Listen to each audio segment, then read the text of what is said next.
Pilotos e comissários entram em greve a partir de segunda-feira nos principais aeroportos do Brasil. New York City é eleita como um dos melhores destinos do mundo, mas também como a cidade mais antipática dos Estados Unidos. Para dar suporte aos indocumentados recém-chegados ao país, Denver, no Colorado, terá 3 abrigos emergenciais. Com o aumento de casos de Covid, Casa Branca retoma a política de envio de testes gratuitos por correio. E a ciência revela que novos exames de sangue e de urina podem descobrir até 14 tipos diferentes de câncer.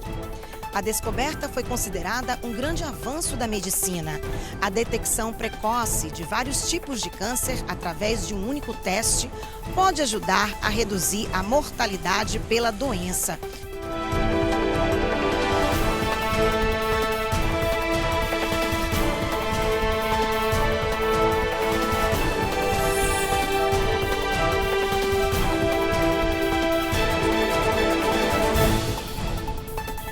Olá, boa noite.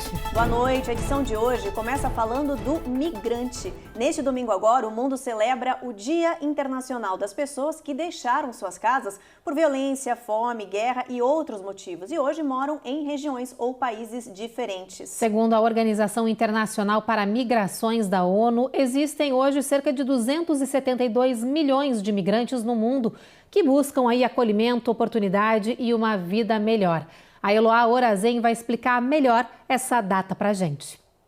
A história da humanidade é itinerante. Ela acompanha os passos dos migrantes, como são chamados aqueles que levam costumes, crenças e culturas para outras regiões ou países.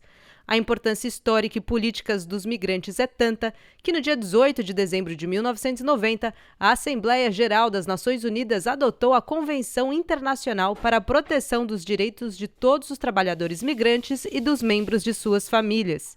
Os imigrantes trazem aspectos culturais, aspectos científicos, aspectos de ver o mundo de outra maneira, que são criativos e que permitem inovações e que permitem progresso.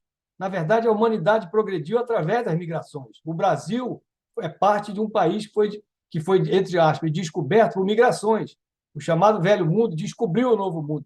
São todos migrantes. Segundo a ONG Migration Policy, cerca de 4% das quase 8 bilhões de pessoas do mundo são consideradas migrantes, e a tendência é que esse percentual aumente por questões climáticas, por conflitos internacionais e até por oportunidades profissionais. Em todos os casos, porém, a esperança é que a política internacional para questões migratórias evolua junto com a sociedade. Nós estamos vivendo uma verdadeira encruzilhada. De um lado, a necessidade humana hoje, no século XXI, já não permite ficar limitada apenas a territórios nacionais. É muito fácil viajar, é muito fácil conhecer, e todas as pessoas que querem ampliar o seu conhecimento da espécie humana, da geografia do planeta, querem viajar. Então, portanto, esse é um aspecto muito positivo. Então, essa parte é praticamente aprovada por todo mundo. No entanto, existem barreiras criadas cada vez mais por causa da crise que nós estamos vivendo no sistema capitalista mundial, na economia mundial, que é voltar ao período em que os Estados nacionais colocavam mais e mais barreiras para o tráfego de pessoas entre países.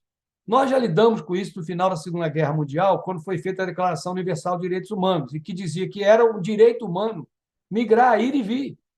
Portanto, essa encruzilhada de tentar fazer retroceder o planeta, o mundo, as políticas públicas para o período anterior à Segunda Guerra Mundial será um grande retrocesso, impossível de se manter por um período longo. Agora, falando dos imigrantes que vivenciam uma crise sem precedentes aqui nos Estados Unidos, Denver, no Colorado, anunciou que em breve terá uma série de abrigos para atender aqueles que chegam pela fronteira sul e pedem asilo. O primeiro centro de emergência já foi inaugurado. Um segundo está para ser aberto a qualquer momento. E um terceiro segue em fase de construção. A cidade de Denver está de braços abertos para abrigar pessoas que chegam aos Estados Unidos em busca de uma vida melhor. Na semana passada, um centro de recreação foi inaugurado e centenas de imigrantes já têm um lugar temporário para viver. Aqui, além de ter abrigo, comida e orientação para se começar uma vida nova em outro país, as pessoas recebem ajuda para se reunir com familiares e amigos que também chegaram pela fronteira com o México. A prefeitura disse em um comunicado que a cidade está fazendo sua parte para ajudar na crise humanitária que vive os Estados Unidos, que neste ano já registrou a entrada de pelo menos 2 milhões de imigrantes pela fronteira do México. Dila, a diretora de comunicação e engajamento do projeto, diz que todos estão unidos, trabalhando para dar dignidade e segurança a essas pessoas que entraram no país em extrema vulnerabilidade. We are just working hard to make sure that we're welcoming those folks and getting them settled in some kind of secure and safe shelter upon their arrival. E mais uma política de imigração do governo Biden sofreu revés. Um juiz federal derrubou ontem à noite a tentativa da Casa Branca de encerrar um programa da era Trump. A gente está falando do programa chamado Permaneça no México, uma medida que determina que os imigrantes que pedem asilo aos Estados Unidos esperem pela resposta do seu processo no México. Esta foi a segunda vez que o juiz federal Matthew Kaczmarek suspendeu a ordem do governo Biden e manteve válido o programa Permaneça no México. O magistrado chamou os esforços da Casa Branca e os memorandos que pedem o fim da medida de arbitrários e caprichosos. Ele falou que a administração Biden não estava avaliando os benefícios do programa e os efeitos que a suspensão dessa regra poderia ter na fronteira e nas travessias ilegais. Essa discussão já foi parar 2 vezes na Suprema Corte e resultou em favor do presidente Biden. Mas o Tribunal Federal do Texas continua derrubando essa medida com outros argumentos jurídicos. Enquanto essas decisões intermediárias não têm solução, o programa fica válido. A regra Permaneça no México determina que os imigrantes que pedem asilo nos Estados Unidos sem nunca ter feito nenhum pedido imigratório em outro país voltem para o México e esperem lá a resposta do processo americano. Agora uma notícia para quem pretende viajar para o Brasil para as festas de final de ano. Vai ser preciso paciência, viu? E como, viu? Olha que os pilotos e comissários de bordo vão começar uma greve nacional a partir do dia 19 de dezembro. Eles reivindicam aumento real dos salários e melhores condições de trabalho. Essa paralisação vai acontecer nos principais aeroportos do Brasil. Os profissionais vão parar diariamente das 6 às 8 da manhã em São Paulo, Rio de Janeiro, Campinas, Porto Alegre, Brasília, Belo Horizonte e Fortaleza. A greve tem tempo indeterminado e deve afetar o funcionamento dos aeroportos. Ainda não há sinalização de um acordo entre os trabalhadores e as companhias aéreas. Bom, depois do intervalo tem os detalhes do anúncio do governo de que testes de Covid voltarão a ser distribuídos gratuitamente por correio. E a gente mostra como um tratamento em conjunto com uma nova vacina contra o câncer pode mudar os rumos da luta contra a doença no mundo.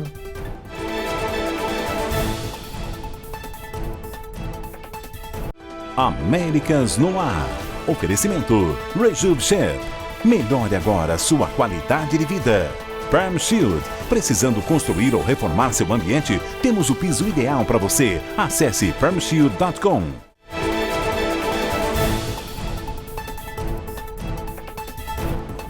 A Casa Branca está aumentando as medidas de prevenção de Covid em meio a um aumento de casos neste inverno. Com isso, a administração anunciou novos planos que incluem o envio de testes gratuitos que serão enviados por correio. Serão disponibilizados até 4 testes por família, que já podem inclusive ser solicitados no site do governo. A Casa Branca também vai abrir mais locais móveis de vacinação e reforçar suprimentos críticos como máscaras. O governo também vai aumentar o apoio às populações mais vulneráveis, com atenção especial aos asilos.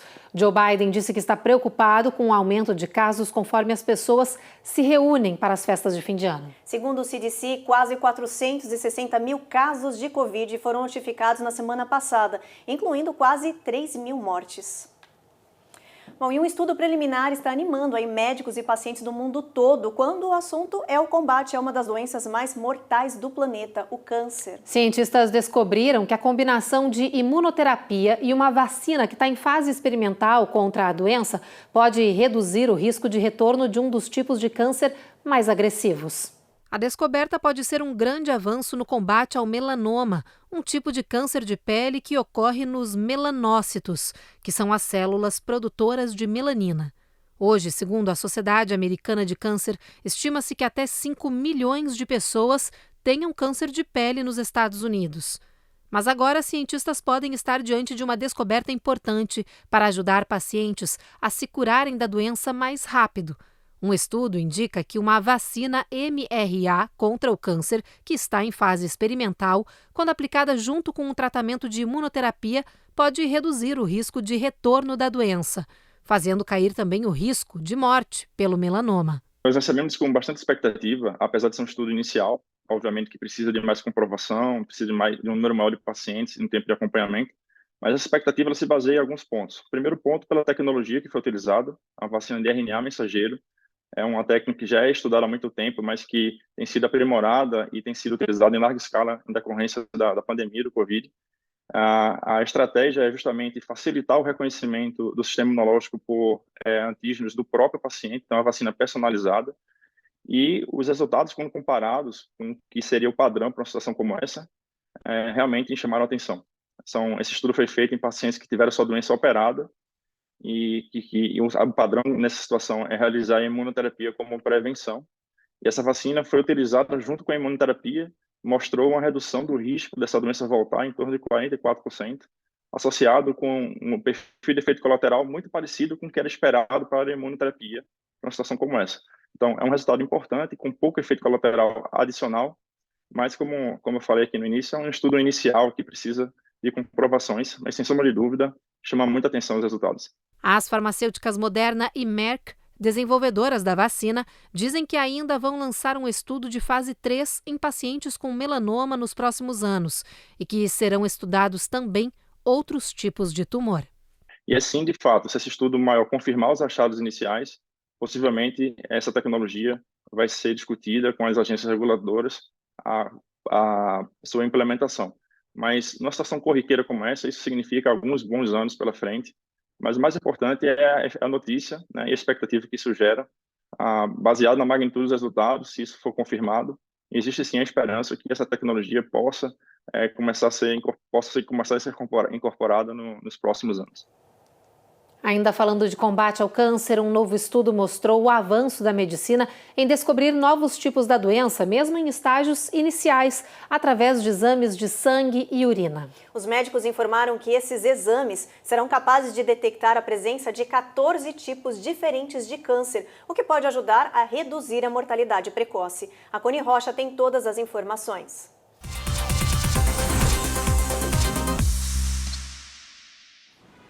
A descoberta foi considerada um grande avanço da medicina. A detecção precoce de vários tipos de câncer através de um único teste pode ajudar a reduzir a mortalidade pela doença, que geralmente está associada ao diagnóstico em estágio avançado. O estudo examinou os glicosaminoglicanos livres presentes na urina e no plasma e descobriu que eles poderiam servir para apontar a presença de câncer, inclusive no estágio 1 da doença. A análise também permite prever a localização dos tumores, com uma precisão de 89%. Mas o estudo apontou também algumas limitações, entre elas uma sensibilidade de apenas 10% na detecção de câncer em estágio 1 nos estudos de validação da pesquisa e a dificuldade em detectar tipos específicos da doença, como tumores no cérebro, no sistema reprodutivo e no sistema urinário. Mesmo assim, a descoberta foi considerada mais um grande passo no diagnóstico precoce de vários tipos de câncer. Depois do intervalo, tem os detalhes do caso de uma passageira de um cruzeiro que caiu do navio e foi encontrada morta a poucas milhas da costa da Flórida. E tem reportagem sobre os erros de diagnóstico aqui nos Estados Unidos. Todos os anos, mais de 7 milhões de pessoas são diagnosticadas de forma errada nas emergências do país.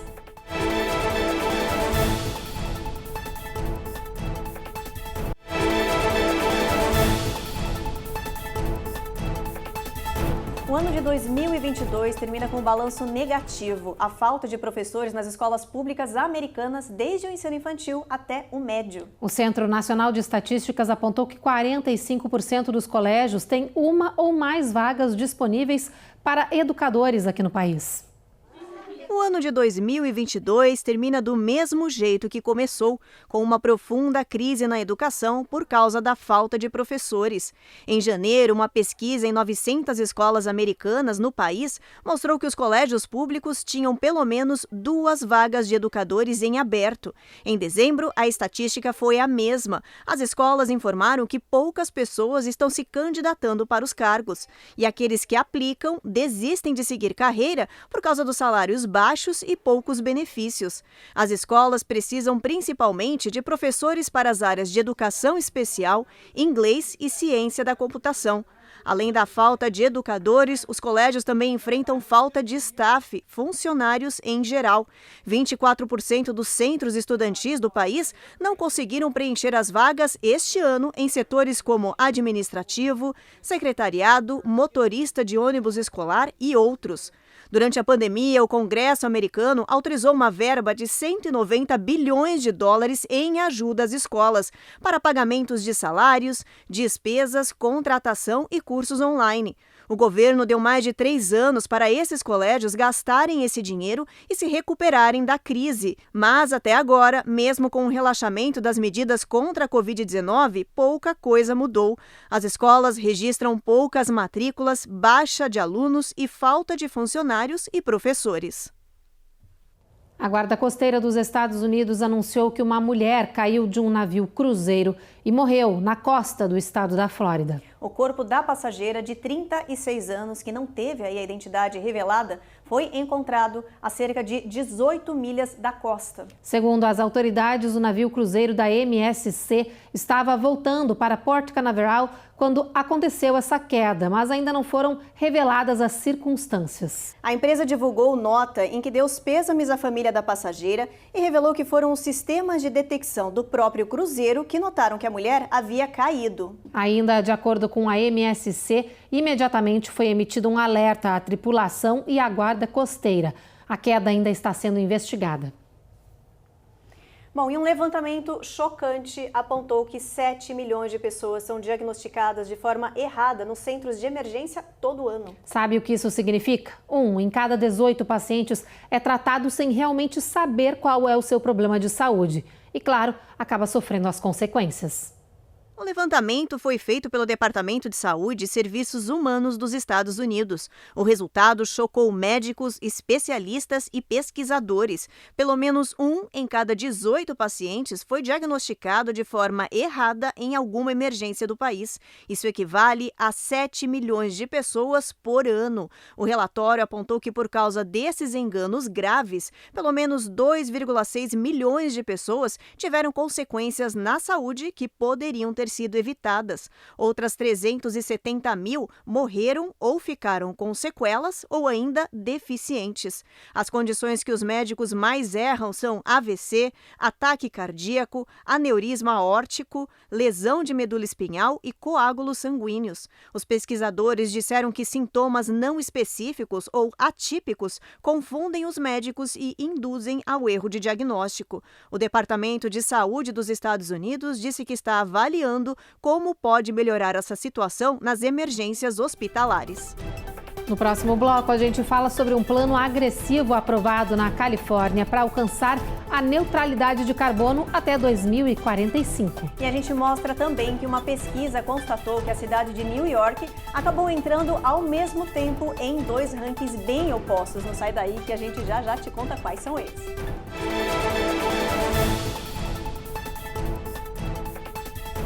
Américas no Ar. Oferecimento Rejub Chef. Melhore agora sua qualidade de vida. Prime Shield. Precisando construir ou reformar seu ambiente? Temos o piso ideal para você. Acesse primeshield.com.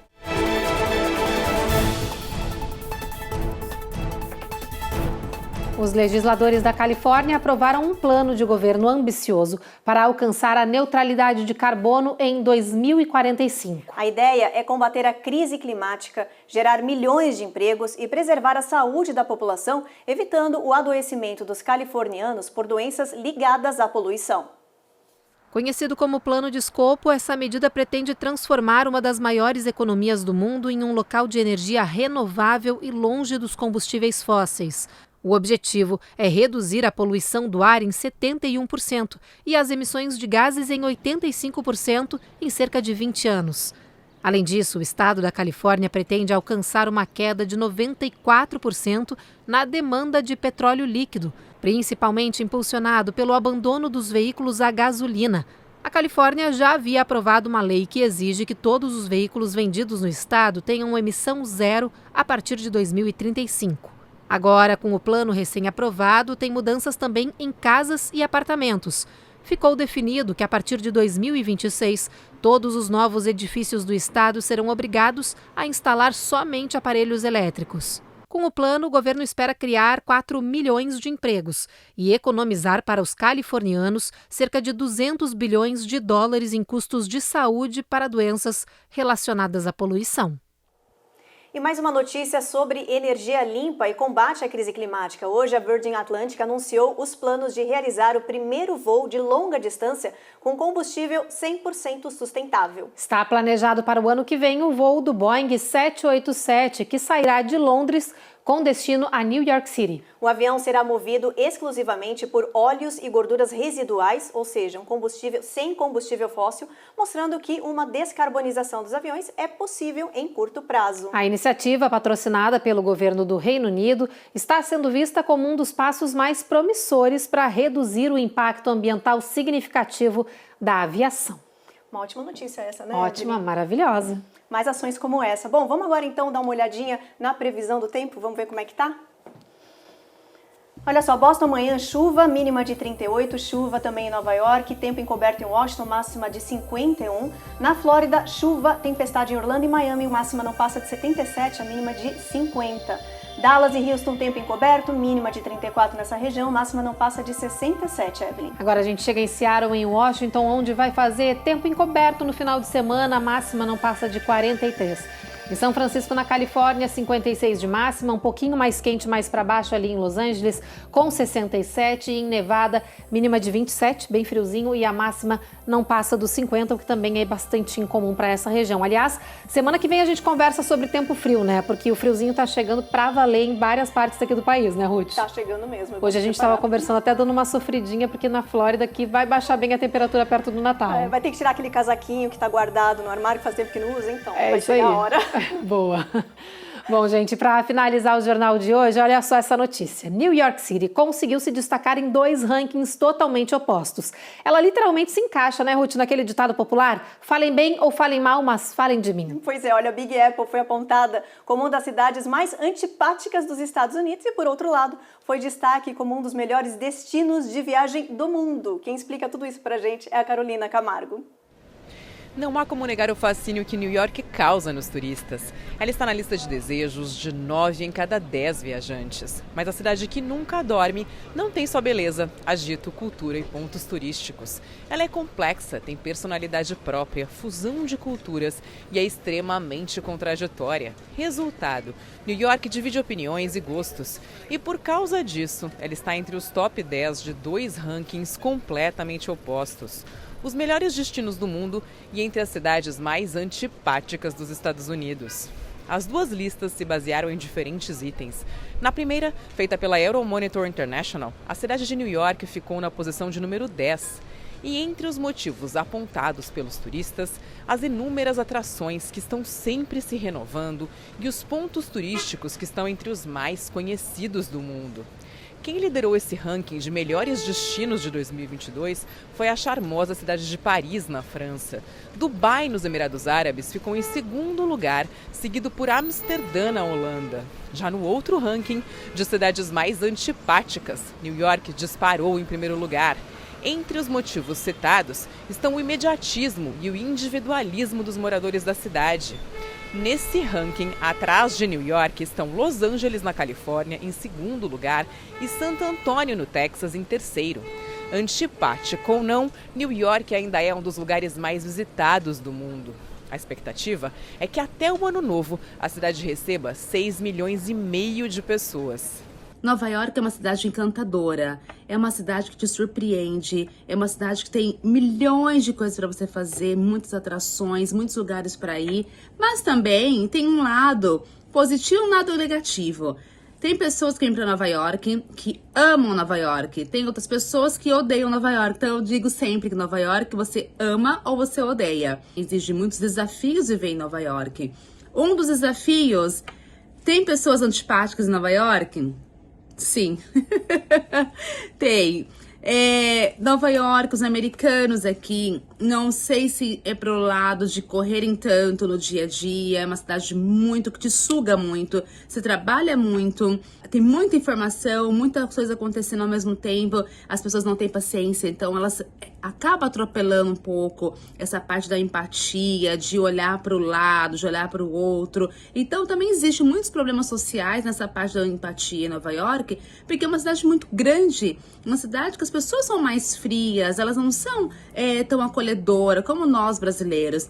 Mas eu sempre digo para todos os meus clientes, venham para Nova York, venham conhecer Nova York comigo, para você ter uma ideia de o que você vai achar bom ou o que você vai achar ruim. Mas eu sempre digo, Nova York vai te encantar e vai te surpreender. É importante a gente lembrar que esse título de azedo, antipática, vem do personagem de literatura americana, o Grinch, que é aquele personagem azedo que não gosta de Natal, que estraga prazer. Então a gente precisa lembrar dessa questão da tradução literária da palavra, né? A cidade vem se recuperando de um longo período de hotéis fechados, sem espetáculos da Broadway por causa do Covid e com consequência com menos dinheiro circulando na cidade. Isso é um reflexo, né? A cidade continua linda, continua maravilhosa. Os principais pontos turísticos, principalmente nas regiões turísticas, tem muita decoração, então vale a pena ir para Nova York nessa época do ano. Eu te garanto que vocês não vão se arrepender. Sensacional essa matéria aí, totalmente contraditória. Evelyn, você morou em Nova York, conta pra gente como que é lá, o pessoal é antipático mesmo? Eu não diria que eles são antipáticos, mas tem suas peculiaridades. É bem diferente daqui da Flórida, onde eu moro agora. Inclusive dizem que aqui tem a guerrinha floridianos contra nova-iorquinos, igual São Paulo e Rio de Janeiro, lá no Brasil. Mas eu confesso que eu prefiro o clima daqui, as pessoas daqui que são mais leves, dão mais bom dia, são mais, digamos, agradáveis na correria do dia a dia. Nova York é Times Money, tudo correndo, todo mundo tem uma história de antipatia de Nova York, mas eu não diria que seja antipático. É que não tem tempo, né? Não tem tempo, é isso aí. Nova York tá todo mundo lá atrás do seu corre, tá todo mundo num ritmo bastante acelerado. Olha, eu estive lá passando férias uma semana e realmente você não consegue pegar informação com ninguém. É todo mundo correndo, você tem que dar um jeito de se virar. É assim. Falta uma paciência. É se virar. Mas essa matéria é maravilhosa. Nova York cabe em tudo, gente. Nova York é tão maravilhosa que ela se encaixa em todos os perfis. Pior que é mesmo, é isso mesmo. Gente, bom, a gente termina aqui o Jornal Américas no ar. A gente espera então vocês segunda-feira às 7h30 da noite. Isso aí, a gente se encontra depois do Cidade Alerta. Agora vocês ficam com mais um episódio da reapresentação da novela Jesus. Uma boa noite e um bom final de semana. Boa noite.